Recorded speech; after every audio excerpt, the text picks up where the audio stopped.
Hello, it's Poolmanis here and back on straight pool, how to run rack on straight pool. This is episode 2. And last time we had this break shot about 35-degree angle where we stun it to the second ball and coming back. You actually can, if you have close to that rack and you hit the top side of the ball, it's always coming. Like you can shoot it any ball and come back middle of the table, not just the second ball. But this time we won't do that. This time we have the break shot further away from the stack. And when you have the ball further away from the stack, especially like when it's this side of the corner to corner line, then you wanna use normally high English break shots. Why? You might ask. It's because, and you also want to get cue ball parallel with the 4 or a little bit closer to the side rail than the 4 ball, kind of blind cut a little bit. And even this is fine, but I think we're gonna go something like this. And it's because when it's farther away, the tangent line is coming here. The tangent line is coming here to the 9, and we follow it, so it's gonna curve, but we hit it fast, it won't curve a lot. And it's kinda, even if it's hitting low, then it's hitting here, it's probably want to come almost always this way when it's far away from the rack. Unless you have little cut, then you shoot it fast, you might miss the rack, or you shoot it fast and hit here, clip the 5 and even scratch. But when you have this further away from the rail, the cue ball closer to the rail than the break ball, you will have like, it's gonna protect you from not scratching here, ever, basically. It's possible to scratch to the side, but that's really unlucky if you do that. It's not happen often if you shoot this good and have these principles when it's this side of the side pocket, corner pocket line, the corner to corner pocket line, then you can, and you get the cue ball closer to the rail than this ball, then you can pretty much hit it fast and follow every time. Not really even care where it's gonna hit in the rack. And you will be fine 9 times of 10. Alright, let's do that.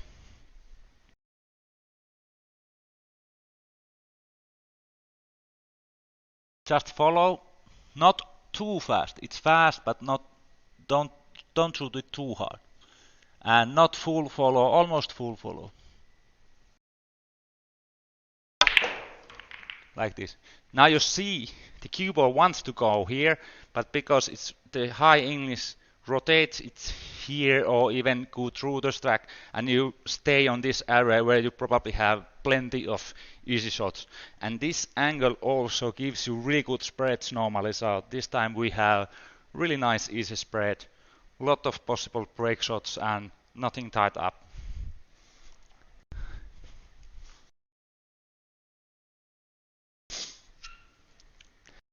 Alright, I think the 12-10 is possible a problem because the 10 is blocking a lot of room to get to the 12, so I might go and bump into the 10 right away and have the 12. Even if I don't get it, I probably have 11, 7, 1 and everything else. Don't bump it too fast, just bump it. So if you don't get like full in face hit, if you hit it thin and get this side of the table, that's not good. So we just take the 12 and go to the 15. And I wanted to keep the cue ball a little bit closer to the rail than 15, so I can go middle of the table where is many balls open. So I didn't need to be so exact. And now I see this lonely 11 and everything else is here. So now I have a nice angle to float to close to that 11 and then come back. So I'm gonna take that 11 away now.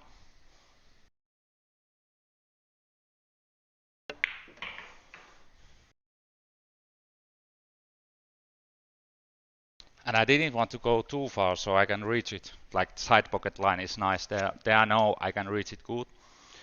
And now I have a little bit cut, so the draw wants to come about that direction. So I just draw back, and I should have 10 ball, or I could go to the 5 ball, 1 rail. Well, I think I'm gonna draw about the side pocket line. This is a little bit dangerous. You might get too hard and get behind the 7, but then the 7 is open here and 8 is open there. So keep in mind what if you don't get the position what you want. If you go too far or too short, do you still have some kind of shot? Play many balls if possible.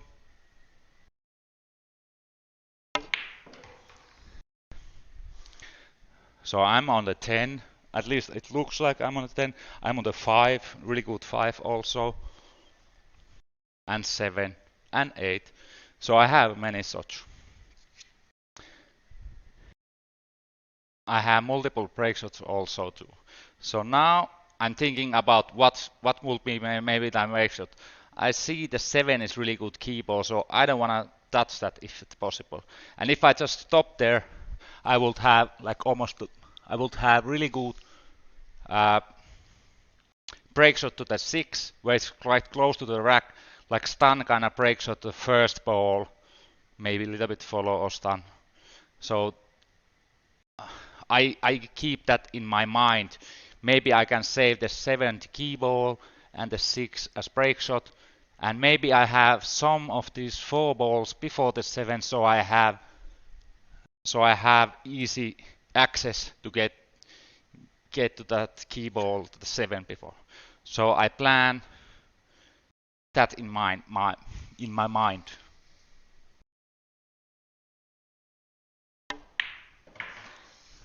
So now I took the 10, play it for 1. Now I have slight cut, so I'm drawing back here. I got, again, I play into the 2 balls, maybe 3 balls, like 1, 2, and 8. 1, 2, 8, and 13. I mean, I'm playing for 1 and play position here. So if I play it a little bit bad, I probably have any of those 3. Now as you see, I shoot it a little bit fat, and I have cut to the 2 ball. It's not difficult, but I also have that easy 13. But the 13 has quite difficult cut, the difficult easy shot, but it's quite difficult to get position. So I don't want to do that because the 2 ball is easy too. Okay, 9, 14 is still a little bit tricky because they don't go there, like, or the 9 might go and I have to move the 4. But I see the 14 goes and 9 goes to the side. So I want to make the 2 ball get here, stop to the 5, and shoot either one to the side pocket. Slow stun shot. A little bit draw. I have a slight cut, so now I'm shooting this quite fast to get a little bit out from the rail. And now I can choose which one I want to shoot. I didn't check the exact position because I knew I have either one. Of course, I land because of that. I land a little bit between of those 2, but I should be fine if I, or maybe there is danger if I hit it the 8 full, then I might drive the 8 there. So I'm gonna take the 14 so I don't bump any balls around. Even the 14 is a little bit more difficult cut.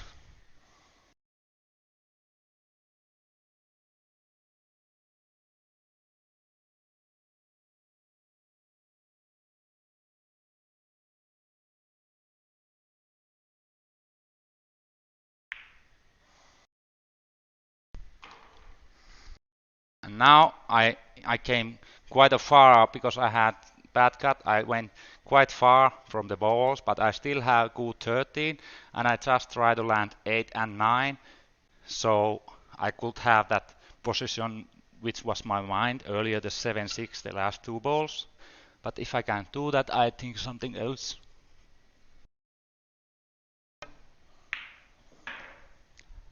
As you see, I hit it too full and too slow. I get slow because I hit it too slow. I hit it too full. That's why the cue ball travel a little bit more.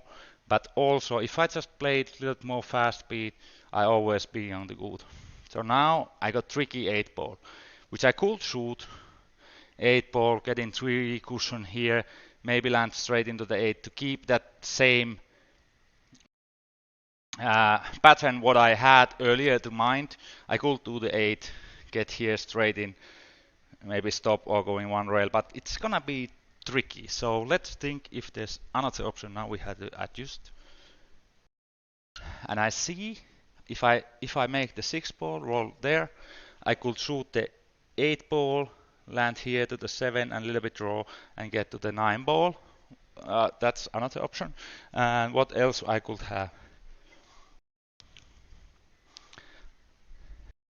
I could also shoot the 7 in the corner, get stun the cue ball here, get it almost straight in, just stop from the 6, and I get perfect angle to draw back and get around here to the 9 ball. So I'm gonna take that because it's the 8 ball is really good key shot that way. This is missable though,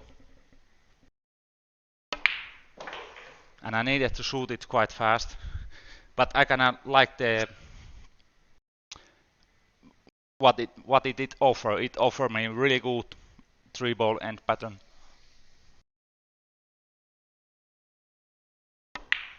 So I took a little bit more difficult shot because if I just make it, it benefits me in the long run. Now I use max draw because here is too straight, but I think I can't get too straight. So I can just soft max draw. I got so much angle, I can't get too straight.